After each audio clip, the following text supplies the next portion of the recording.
Most of our cherished presuppositions about the Bible are based on astonishing claims that others have made on behalf of the Bible, claims that the Bible has not made on behalf of itself. So before we proceed, I need to ask you to set aside, for the purposes of this course, some of the more common myths about the Bible. I have a little list here for you. The first is the idea that the Bible's a book. It's not a book. We'll get rid of that one. Okay, the Bible is not a book. With all that that implies, that it has a uniform style and a message and a single author, the sorts of things we think of when we think in a conventional sense of the word book. It's a library, right? It's an anthology of writings or books written and edited over an extensive period of time by people in very different situations, responding to very different issues and stimuli, some political, some historical, some philosophical, some religious, some moral. There are many types or genres of material in the Bible. There's narratives, wonderful narrative stories. There's all kinds of law. There are cultic and ritual texts that prescribe how some ceremony is supposed to be performed. There are records of the messages of prophets. There's lyric poetry. There's love poetry. There are proverbs. There are psalms of thanksgiving and lament. So there's a tremendous variety of material in this library. And it follows from the fact that it's not a book, but an anthology of diverse works, that it's not an ideological monolith. And this is something a lot of students struggle with. Each book or strand of tradition within a book, within the biblical collection, sounds its own distinctive note in the symphony of reflection that is the Bible. Genesis is concerned to account for the origin of things and wrestles with the existence of evil, the existence of idolatry, and suffering in a world that's created by a good God. The priestly texts in Leviticus and Numbers emphasize the sanctity of all life and the ideal of holiness and ethical and ritual purity. There are odes to human reason and learning and endeavor in the wisdom book of Proverbs. Ecclesiastes reads like an existentialist writing from the 20th century. It scoffs at the vanity of all things, including wisdom, and espouses a kind of positive existentialism. The Psalms are very individual writings that focus on individual piety and love and worship of God.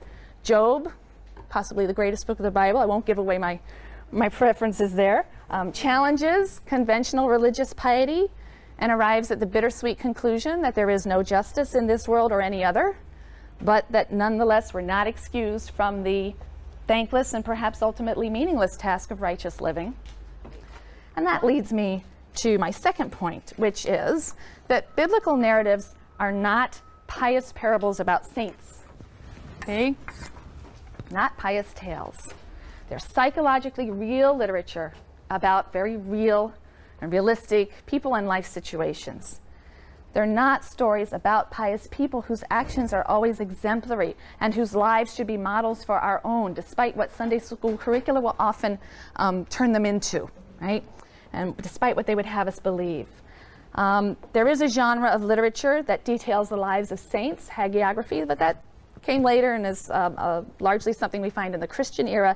It's not found in the Bible. The Bible abounds with human, not superhuman beings, and their behavior can be scandalous. It can be violent, it can be rebellious, outrageous, lewd, vicious, but at the same time, like real people, they can turn around and act in a way that is loyal and true, above and beyond the call of duty.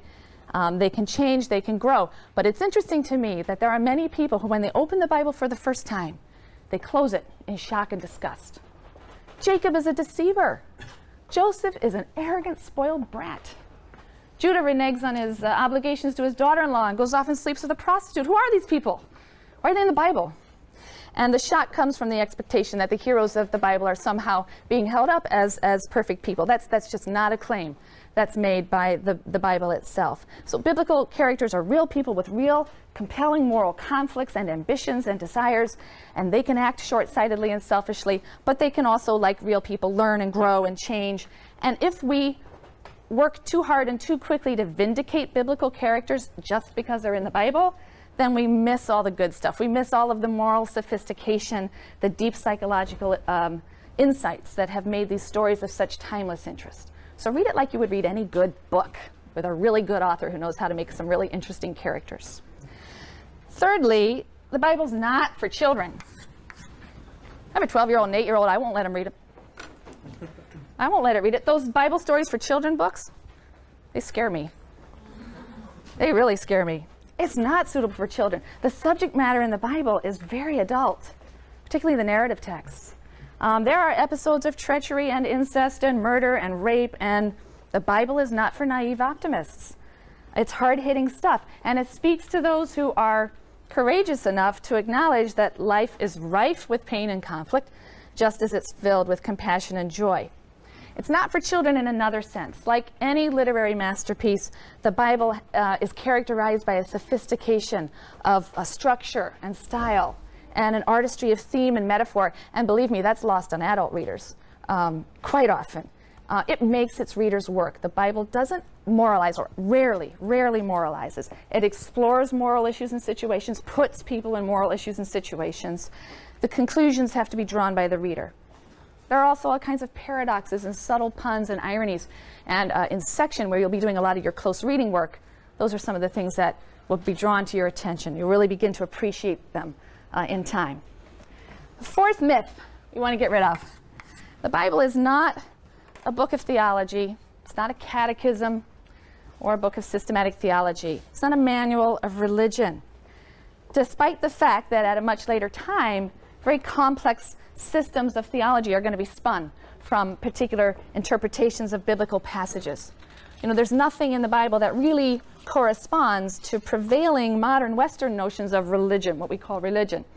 And indeed, there's no word for religion in the language of biblical Hebrew. There just isn't a word religion. With the rise of Christianity, Western religion came to be defined, to a large degree, by the confession of, or the intellectual assent to, certain doctrinal points of belief. Religion became defined primarily as a set of beliefs, a catechism of beliefs, or truths that required your assent, what I think of as the catechism kind of notion of religion. That's entirely alien to the world of the Bible. It's clear that in biblical times and in the ancient Near East generally, religion wasn't a set of doctrines that you ascribed to, right? To become an Israelite, later on a Jew, the word Jew isn't something we can really historically use until about this time. So most of our period we're going to be talking about the ancient Israelites. To become an Israelite, you simply joined the Israelite community. You lived in Israelite life. You died in Israelite death. You obeyed Israelite law and custom. You revered Israelite lore. You entered into the historical community of Israel by accepting that their fate and yours should be the same. It was sort of a process of naturalization, what we think of today as naturalization. So the Hebrew Bible just isn't a theological textbook. It contains a lot of narratives, and its narrative materials are an account of the odyssey of a people, the nation of Israel.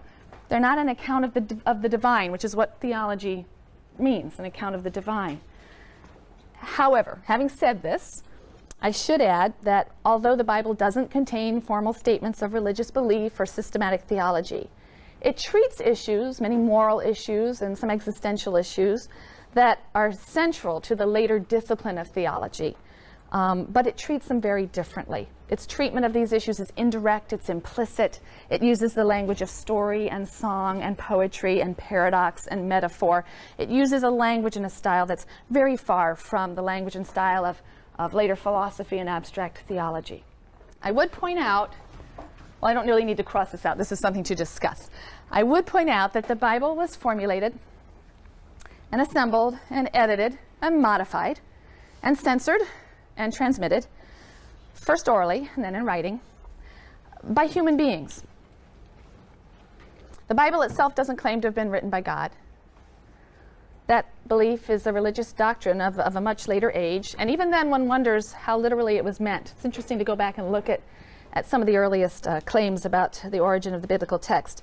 Similarly, the so-called 5 books of Moses, Genesis, Exodus, Leviticus, Numbers, Deuteronomy, the first 5 books we call the Pentateuch of Moses, nowhere claim to have been written in their entirety by Moses. That's not something they say themselves. Some laws in Exodus, you know, the Book of the Covenant, a few things, yes, it says Moses wrote those down, but not the whole 5 books that traditions later will ascribe to him.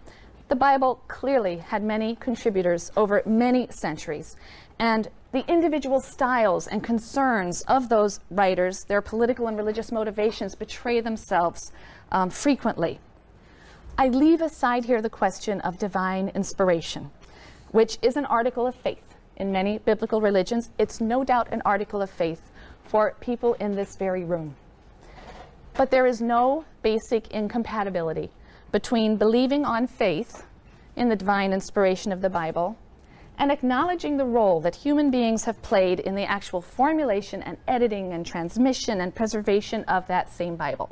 And since this is a university course and not, perhaps a theological course or within a theological setting, it's really only the latter, the demonstrably human component, that will concern us.